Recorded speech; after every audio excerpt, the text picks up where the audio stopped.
Hey guys, welcome back to another news collab video. Hope you guys have been enjoying the review for my thoughts on the Snyder Cut. I would do a spoiler review, but it's the same movie, so I'm not gonna, I'm not really gonna do a review of something that I've seen 3 years ago. It's a longer version of that film, and if you want to hear more of my thoughts on Justice League, you can go to the review. But we have got a lot of topics. I'm talking about like maybe 10 topics here, and we're just gonna get right into it because some of these topics I have thoughts on, and others I don't know a lot about, or have a lot of meat to not a lot to like divulge on, but I still want to talk about them regardless. So let's get into it. We have a lot of topics today, and I'm going to get through them pretty quickly. So let's get into them right now. So first one we're going to talk about right out the gate is this was announced. Oh, and by the way, this is funny because this is a DC topic we're about to get into. I have plans to do a DC video, possibly for my next video. I'm working on it right now. I just got to get some notes done on that video so I can know what I'm trying to say in that video. It can be the best possible. Yeah. So just want to give a heads up that my next video will probably be something DC related. So stay in tune for that. But um, yeah. So all right. Well, first topic is we are getting an Hourman film. Gavin James and Neil Widener are penning the script right now. Both writers are currently working on two future projects, one of which is San Andreas 2. Yes, that San Andreas, the one starring The Rock back in like 2015, and Now You See Me 3. So they are currently penning the script for an Hourman movie. I have no idea who Hourman is. I just from hearing the name and knowing some brief stuff, I heard that he's a part of the Justice Society of America, which is some other form of the Justice League, if I'm not mistaken. And um, he has time travel powers. I don't know, something involving time, because his name's Iron Man, so I don't know. But I'm not sure. It's hard for me to give any input on this because I don't know what type of character he is. I don't know, tonally speaking, how the film would be. I'm not sure. The only thing I can say is that I don't know how to. I don't know how to feel about handing material to writers who have yet to show their credibility. Because really, if it's San Andreas 2 and Now You See Me 3, if that is really the only credits that they have, because I think that that's really all they have, at least to the IMDb page. Um, at least as to my awareness, that's the only stuff that they have. If they don't have anything substantial or anything noteworthy, it's kind of hard for me to fully understand why they get to the chance to do such things. Maybe they have a great vision in mind, who knows? But um, I don't know. I don't know anything about Iron Man, so I don't know if I can give an opinion on Iron Man. So what I can give an opinion on, though, is the next couple of topics. Another which is a comic book topic, Marvel, a topic to be precise. Venom 2, as we expected, has been delayed. It was supposed to release on June 25th, the same day as F9, aka Fast and Furious 9. It has now moved to September 17th of this year, which I said would happen because they know that they're not equal to Fast and Fast and Furious was going to crush Venom.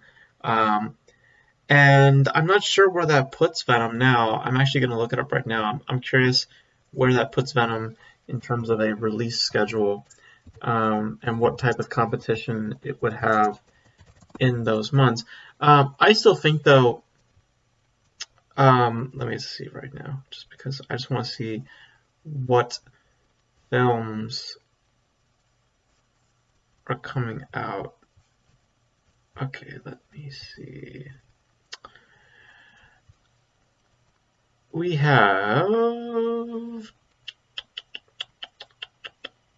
That's not it. I'm just looking through a lot of stuff right now. I'm about to hit September. Here we go. So September 17th, right? It was on the 17th. 17th, yeah.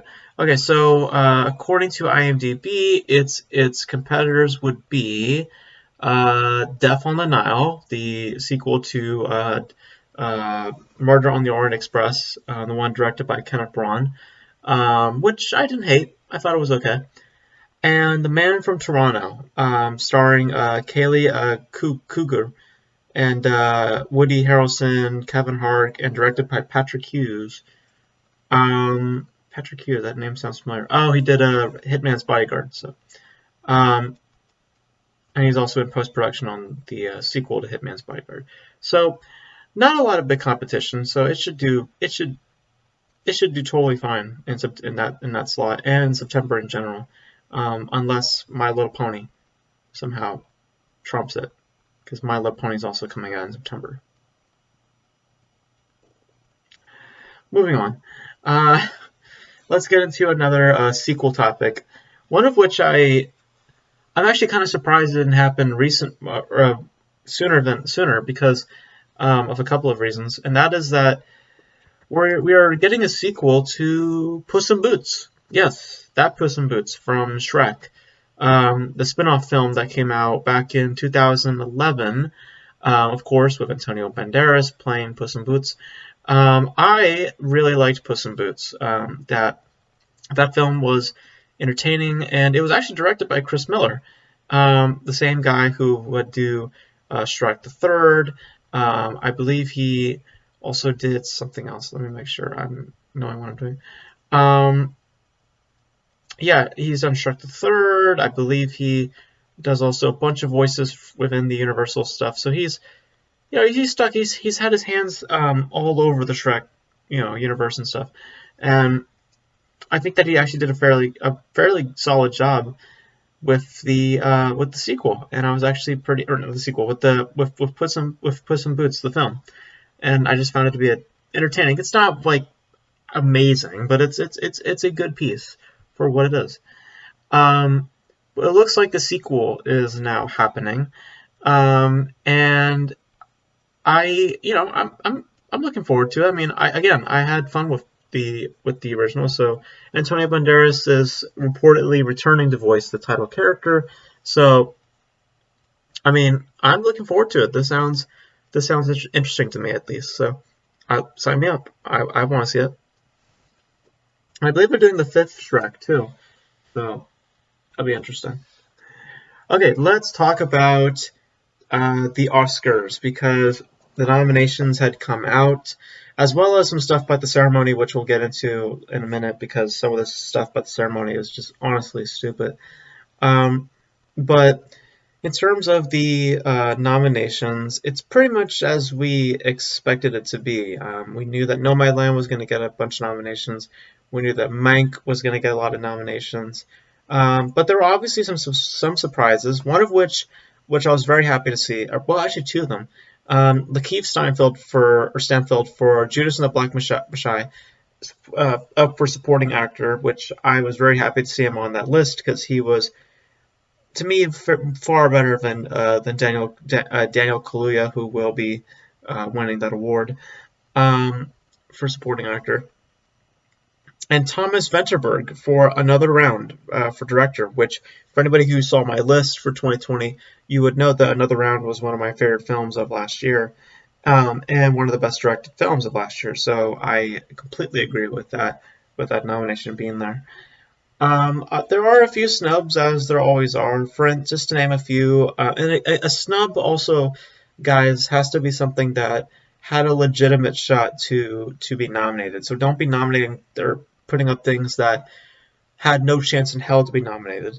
Like, I would not put Never Really, Sometimes, Always, because it had no shot at getting nominated for the Oscars. So I wouldn't, I wouldn't pick that, even though I think it deserves all the recognition.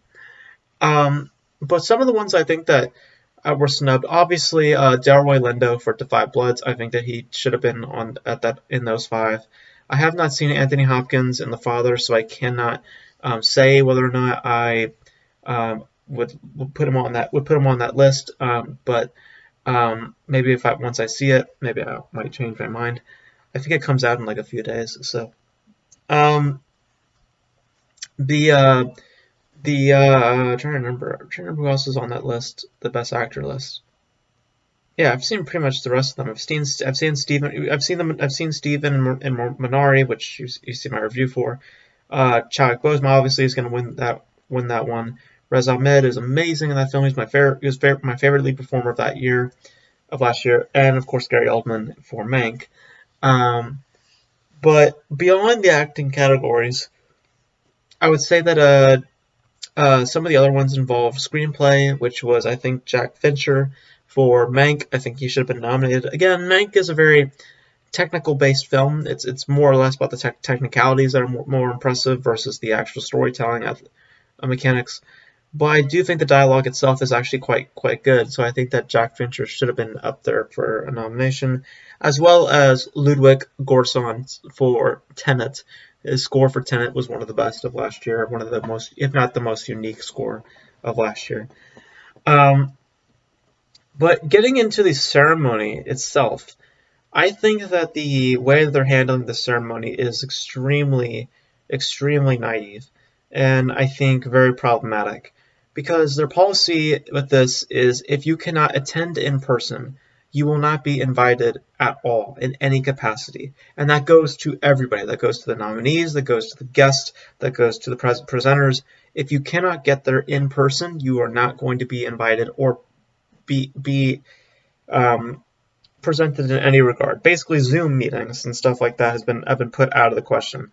Um, to which I say is, I think, very poor in judgment, and I think that they should be expanding that the opportunity to be on Zoom for the Oscars versus just having an in-person ceremony. I think the Grammys was an in-person ceremony this year, so I'm not sure how that went, but I just think that the tactic of doing anything in person in events, I think right now is out of the question. I think we shouldn't do them because we are still in a pandemic, and I think that people need to understand that more. And doing stuff like this doesn't help.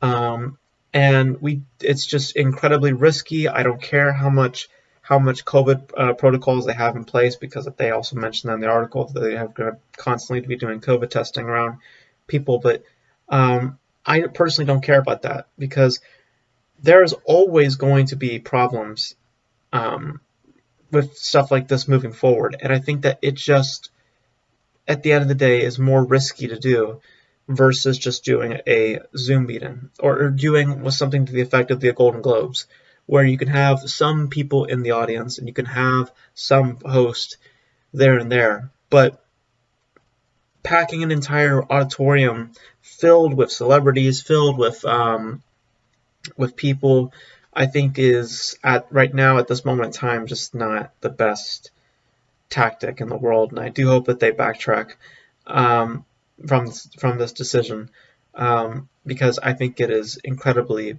stupid, and I think incredibly naive and problematic, and I think that it's going to translate to the actual ceremony. Um, and I hope in terms of a show, it's actually better too, because the Golden Globes, I don't care what anyone says, the Golden Globes this year were embarrassing. They were embarrassing.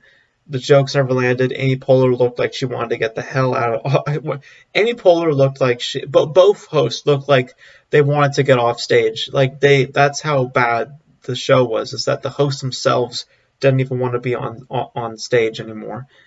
You could tell that they were just cringing being on stage.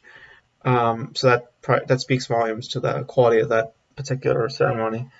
Um, but yeah, I do hope that they backtrack from that decision. But moving on from the Oscars, a couple of small things happened. The Batman has officially wrapped filming after many delays, after many setbacks. They have officially wrapped on production. The film is set to release on March 4th of 2022. I am very happy to know now that the Batman is finally done, that they have finally finished filming it. which is very, very exciting because I loved the trailer that they put out for the Batman last year. It was my favorite trailer of last year. So I am very, very excited to see what they do with the, this new incarnation and what they deliver with these new takes on the villains. Paul Dano being the Riddler and Colin Farrell being the Penguin. Just Zoe Kravitz being Catwoman. It'll be a very interesting take, and I'm very excited to see what they do with it. And I'm happy to know that they wrapped production. Speaking of production, Sonic the Hedgehog 2 has begun production. That film is set to come out on April 8th of 2022. I actually thought Sonic the Hedgehog, the first one, was actually fine. It was fine. It wasn't terrible. It wasn't amazing. It wasn't crap. It was perfectly fine. It was a perfectly fine little film. My little brother loved the film. I remember I took him to the theater before, obviously, COVID hit. And he was just having a blast with it. He was just having a ball with it. Because he's a huge Sonic fan and he's a huge Nintendo fan. So just seeing anything related to any of those material, he was going to get excited for. And just he was very, very excited for the film, and I'm very happy that he was excited for the film. And of course, he's going to be excited to see the sequel, of course, if he gets the chance to see it in theaters. But for what it was, it was totally fine. I mean, it wasn't bad. So I'm looking forward to it. I'm looking forward to it. And I learned today that they're actually moving forward with it's speaking about Sonic the Hedgehog, Jim Carrey being in Sonic the Hedgehog. I actually heard that the writers are actually working on Ace Ventura 3 today, so that's nice. Admittedly, I have never seen Ace Ventura all the way through. I've seen clips, obviously, from like memes and stuff, but I will definitely someday watch those two Ace Ventura films. But yes, they are doing an Ace Ventura 3. So now let's get into the most interesting bit of news today. At least to me, anyway. Because this just on paper, I can't believe. When you think that Hollywood has lost ideas, well, they just keep surprising you. Because Elizabeth Banks is set to direct, get this, Cocaine Bear. I'll repeat that again. Elizabeth Banks is set to direct a film called Cocaine Bear. And if you're wondering what Cocaine Bear is about, I'm just laughing because somewhere in the future, if I'm still doing this YouTube channel, I'm going to be reviewing a film called Cocaine Bear. I'm excited for that. According to the Hollywood Reporter, the true story, wrap your head around that for a second, the true story, as reported in 1985 by the New York Times, was that a 160 pound, Sorry, my English just went out the window. The true story, as reported in 1985 by the New York Times, was that a 175-pound black bear consumed the contents of a duffel bag filled with more than 70 pounds of cocaine that was dropped from an airplane by a local drug smuggler, Andrew Thornton. The bear was later found dead of an apparent drug overdose. And Phil Lord and Chris Miller, the producers of the Lego Movie and 22 Jump Street, or the directors of Lego Movie and 22 Jump Street, are set to produce Cocaine Bear. Okay, this is going to be a comedy, right? Like, this will be a comedy about a 175-pound black bear. Sorry. Just getting tired. It's like 12:30 in the morning. But sometimes, guys, there's just stories that get put out, and I don't really know how to respond to them. I will tell you this. I'm going to watch this. I'm going to watch this. I want this to be Yogi Bear, but high. I want to see this. I want to see the Yogi Bear, the the Yogi Bear version of Scarface. I want to see that. If that is if that is what Cocaine Bear is. Um, I love that it's called Cocaine Bear. This story was just hilarious to me to hear, and I am all for it. I don't care if it is cheesy. I don't care if it's the crappiest thing out there. I will go watch this thing, and I will bathe in its terribleness or bathe in its absolute creativity. Whatever the hell it is, I'm for it. I'm for it. I am for Cocaine Bear. Bring on Cocaine Bear. Just bring it on. Um, but sadly, that's all we know. But I am dying to see footage from it, said photos. I will see everything. Please, I will follow the history of Cocaine Bear. So, okay. So, next thing up is two trailers. One of which was for In the Heights. Two trailers for some reason were put out for In the Heights, which I think was kind of stupid. I saw one of them and it looks okay. I'll say that. It looks okay. I'm not super attached yet. I'm not overly excited yet, but it looks promising. It looks a lot like West Side Story. I'm pretty sure it's inspired by West Side Story. But I'm worried that it can come off a little sappy and that it's gonna tread on familiar territory too much. But we'll see. We'll see. I mean, it looks promising enough. John M. Chu is the director, the one who did Crazy Rich Asians, which I didn't love Crazy Rich Asians as much as everyone else did. It was like a huge phenomenon when it came out. But I think that the trailer for In the Heights looks interesting enough. The one that did not look interesting enough though was for a film called Every Breath You Take, which stars Casey Affleck, Michelle Monaghan, and Sam Cleffin. Directed by Vaughn Stein, the director of Terminal, which starred Margot Robbie. Talk about revealing the whole movie in a trailer, because they pretty much just spelled out the whole movie to you. And it was not a good trailer. As much as I love Casey Affleck, as much as I preach that he's one of the better actors working today, this does not look good. This looks very, very bland and melodramatic, and just does not look like it serves much of a real foundation for something quite like thrilling and mysterious. It just looks so like you ever see those I'm trying to think what they're called, the soap operas. It feels like a soap opera, and I don't like that at all. It's what the trailer kind of gave the vibe to me about. That's what the vibe of the trailer was, and I don't like that. I really don't like that. I hope that there's more to it, but it probably is. There probably isn't, considering what they showed in the trailer. But yeah, it did not look good, and I mean, I'll see it for Casey Affleck, but beyond that, this will probably be a hard pass for me. Last thing to talk about today, Avatar is now the highest grossing film of all time again. They were reopened in China for like a weekend, and they took back the #1 spot, which is not a huge thing for Disney because Disney owns Avatar.